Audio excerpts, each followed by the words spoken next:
সদ্য পতন হওয়া আওয়ামী লীগ সরকারের সময়ে ঘটে যাওয়া গোপন চুরি ও ঋণের ভার যেন পড়েছে জনগণের মাথার উপর।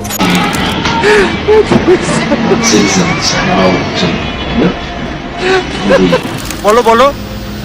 আপনারা হ্যাঁ ঠিক আছে, হ্যাঁ সব সে একটা ছুরি নিয়ে আসছিল সাথে করে, যেটাকে আপনারা দেখতে পাচ্ছেন যে আমার পুরো মুখ এখান থেকে এই পর্যন্ত সে আমার মুখ কেটে দেয়। আমার অপরাধ একটাই, আমার ভালোবাসছিলাম, আমার অপরাধ একটাই, আমি তার বিয়ে করছিলাম এবং তারে বিশ্বাস করছিলাম আমি। 70 লক্ষ মানুষের জন্য 18 কোটি মানুষ দাঁড়ায় গেল। হ্যালো ভিউয়ার্স, কি অবস্থা সবার? আশা করি প্রত্যেকেই ভালো আছেন। সো আজকের এই ভিডিওতে আপনাদের দেখাবো সাবেক প্রধানমন্ত্রী শেখ হাসিনা এবং অন্তর্বর্তীকালীন সরকার ডক্টর ইউনূসের মধ্যে চলছে বাকবিতণ্ডা।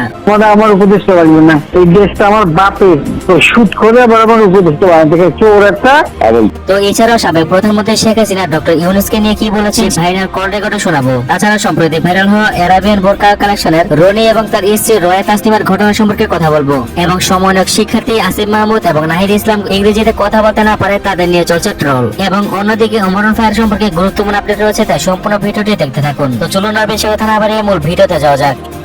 ভিউয়ার্স, সম্প্রতি এদের নিয়ে সামাজিক মাধ্যমগুলোতে এখন আলোচনার সৃষ্টি হচ্ছে। চলুন আবার জেনে আসি কি হয়েছিল তাদের মাঝে।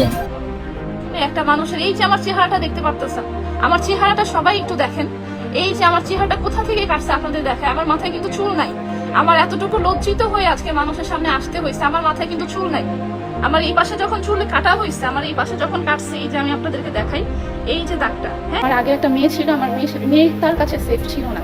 আমার মেয়ের সাথে সে আমাকে টাইম স্পেন্ড করতে দিত না। আমার মেয়ের বয়স 7 বছর। আমার মেয়ের সাথে সে আমাকে বাসা থেকে বের হতে দিত না। একটা বেবিকে নিয়ে আমি তার মা হিসেবে সময় দিতে পারছিলাম না। তো এই সব কিছু মিলে আমি যখন তাকে বললাম যে দেখেন, আমি এভাবে আসলে সংসার করতে চাচ্ছি না, আমি আপনার কাছ থেকে আলাদা হয়ে যেতে চাচ্ছি, আমি ডিভোর্স চাচ্ছি। আমি যখন তাকে ফাইনালি বলে দিলাম যে আমি আমার মাইন্ড মেড আপ করে ফেলেছি, আমি ডিভোর্স চাই, তখনই সে আতঙ্কিতভাবে আমাকে এসে বললো যে হয় তুই আমার সাথে থাকবি, না হলে আমি তোকে মেরে ফেলবো। এবং সে আমাকে সেটাই খুন করার চেষ্টাটা করে।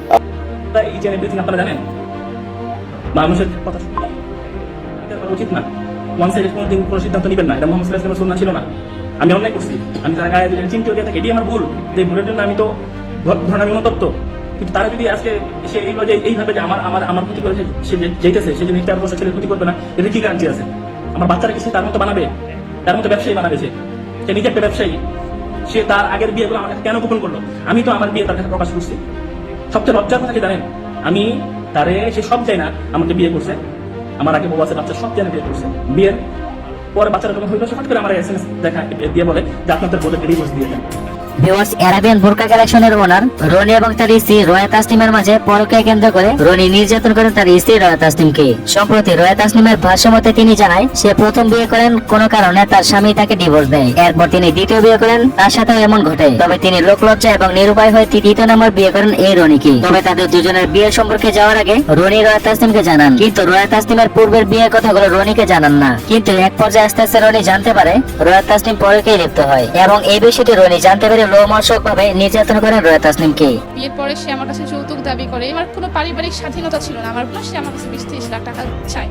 এই জিম্মির বাইরে আমি এসে পড়তেছি, তখন আমাকে সে খুন করার চেষ্টা করে। সে আমার বাসার সামনে রেগুলার এসে হুমকি দেয়, ফেসবুকে পোস্ট করে। সেই পোস্টের সাথে সাথেই তার কথা ছিল যে এই পোস্টগুলো আমাকে ডিলিট করতে হবে।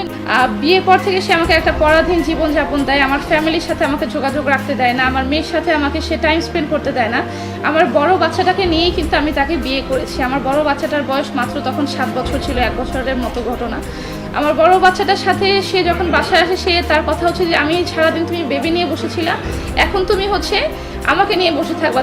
তবে তার সাথে যে নির্মম অত্যাচার ও নির্যাতন করছেন তার স্বামী, অনেকে মেনে নিতে পারছে না। অনেকেই অনেক মতামত করছেন এদের দুজন সম্পর্কে। তবে এখানে কিন্তু তারা দুজনে দোষী, কেউ কিন্তু এখানে নির্দোষ নয়। কিন্তু এছাড়া অনেকে এটাও বলছে তাকে মারতে পারে, কিন্তু এভাবে তাকে নির্মম ভাবে মারাটা মেনে নিতে পারছে না কেউ। তো ভিউয়ার্স, অন্যদিকে rider Omar on fire YouTube channel golden play button সম্পর্কে ওমর অন ফায়ার কি বলেছেন এবং তাদের সেলিব্রেশনটি চলুন দেখে আসি। তারপরে মানে মেইন যে থিং, ঠিক আছে, অনেক চিন্তা ভাবনা করে যে গোল্ডেন প্লে বাটনে গোল্ড থাকে এমন কিছুই না, এটা একটা অ্যাচিভমেন্ট। তারা এই ফিলিংসটা শুধু তারাই মানে বুঝবো, যারা কষ্ট করে 1 মিলিয়ন টাকা। দয়া কইরা আমার নিয়ে সমালোচনা কইরা আপনার গুরুত্বপূর্ণ সময় নষ্ট করবেন না, কারণ আমি আপনারা টাকা দিয়ে কামলা রাখি নাই।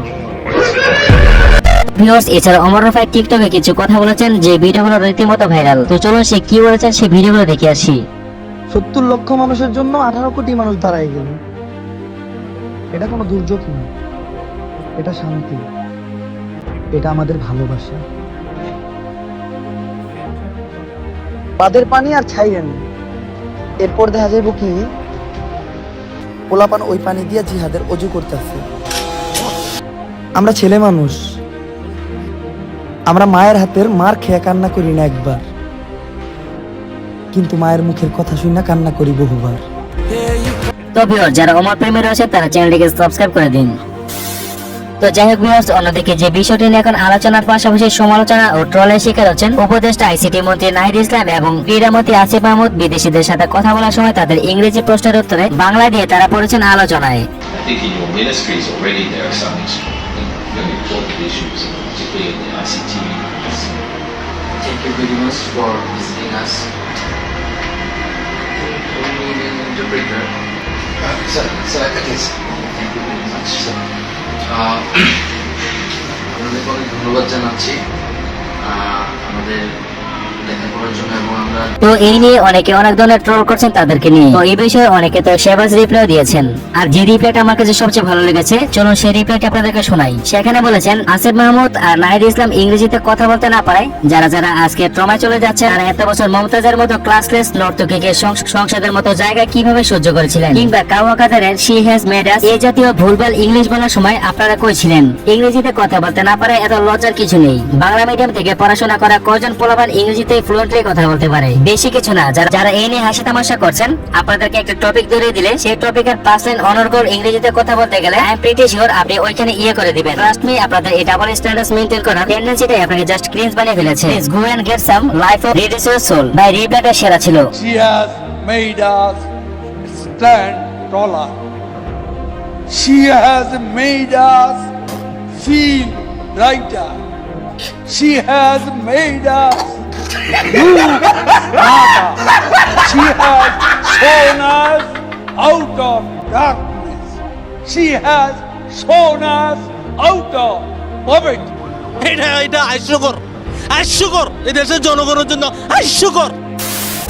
তো যাই হোক, অন্যদিকে সাবেক প্রধানমন্ত্রী ও অন্তর্বর্তীকালীন সরকারকে নিয়ে যে কল রেকর্ডটি ফাঁস হলো, চলুন সেটি দেখিয়েছি। না, খুব উপদেষ্টা বানাও আইসি দিন আমি একসঙ্গে পড়ে ফেলাই দিচ্ছি। আমার উপদেষ্টা বানবে না, এই দেশটা আমার বাপের। তো শুট করে আবার আমার উপদেষ্টা বানাতে গেছে চোর একটা আবল তাবল কথাবার্তা বলতে থাকে।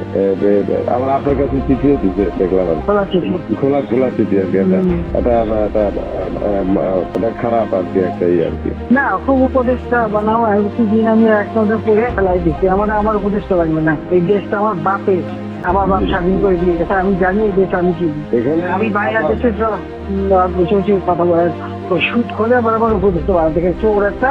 ও বলছে গ্রামীণ ফোনের সব ইনকাম গ্রামীণ ব্যাংকে যাবে, যে টাকা গ্রামীণ ব্যাংক গরিব মানুষের সাহায্য করবে। আর এই কথাগুলো আমার কাছে ওই গ্রামীণ ফোনের ব্যবসা দিয়ে একটা টাকা গ্রামীণ ব্যাংকে দেয় নাই। আমি 400 কোটি টাকা গ্রামীণ ব্যাংকে দিচ্ছি, 400 কোটি টাকা। ওটা তার অন্যান্য প্রতিষ্ঠানে না, তখন তো গ্রামীণ ব্যাংক গ্রামীণ ব্যাংক তখন ওই শেষ হয়ে চলে যাচ্ছিল। ওর বদলতে গ্রামীণ ব্যাংক মাঠে বসে গেছিল। ওটা সব ব্যাংকের সব থেকে তো ঠিক হয়ে গেছে। তখন আমি প্রথমে 100 কোটি, তারপর 200 কোটি, তারপর আবার 100 কোটি। এটা 98 সালে দিচ্ছি। তো ভিউয়ার্স, এছাড়া ডক্টর ইউনূসকে শোধ করে বানায় তিনি কি বলেছেন, চলুন সেটিও দেখে আসি। আমার নাম উঠলেই ওনার রাগ উঠে যায়। আমাকে সুদখোর না বললে ওনার মন তৃপ্ত হয় না। আমাকে চুবিয়ে না ডুবালে, পদ্মা নদীতে আমাকে চুবিয়ে না ডুবালে ওনার মনে শান্তি আসে না। ঠিক আছে, আমি কি করে বলবো? ওনাকে বলতে তো হবে, ওনাকে যদি কিছু বলতে হয়। ভিউয়ার্স, এই ডক্টর ইউনূসকে আমরা পেয়ে মূল্য দিতে পারি না। আর সে নোবেল জয়ী ডক্টর ইউনূসের গুণের শেষ নেই। বিশ্বব্যাপী তার জনপ্রিয়তার কোনো কমতি নেই। তিনি কোন রকম স্কিপলেস অনর্গল ফ্লুয়েন্টলি ইংলিশে কথা বলেন। What is the best thing that happened that you could create Grameen Bank? I said, best thing that happened to me, I never took a course in banking. I didn't have to learn anything about it. Since I didn't know anything, I could do anything I want. Sometimes not knowing the details is a blessing. You can figure it out yourself. And when you figure it out, it will be different than what is in the book. So don't give up on something that you don't know. Always take advantage. Make sure it happens. যুক্তরাষ্ট্রের 42তম রাষ্ট্রপতি William Jefferson Clinton বা Bill Clinton তাকে বিশ্ব ব্যাংকের chairman বানাতে চেয়েছিল, কিন্তু সে করেনি। আর সেই রত্ন আমরা বাঙালিরা পেয়েছি, আর তাকে এখন আমরা অপবাদ দিয়ে শোধ কর। আরে ভাই, এত বছর যারা ছিল তারা কি আল্লাহর ওলি ছিল নাকি? তো যাই হোক ভিউয়ার্স, ভিডিওটি আজকে এখানে শেষ করছি। কথা বলবো পরবর্তী নতুন আপনার খবর নিত্য নতুন আপনার খবর পেতে চ্যানেলকে সাবস্ক্রাইব করতে।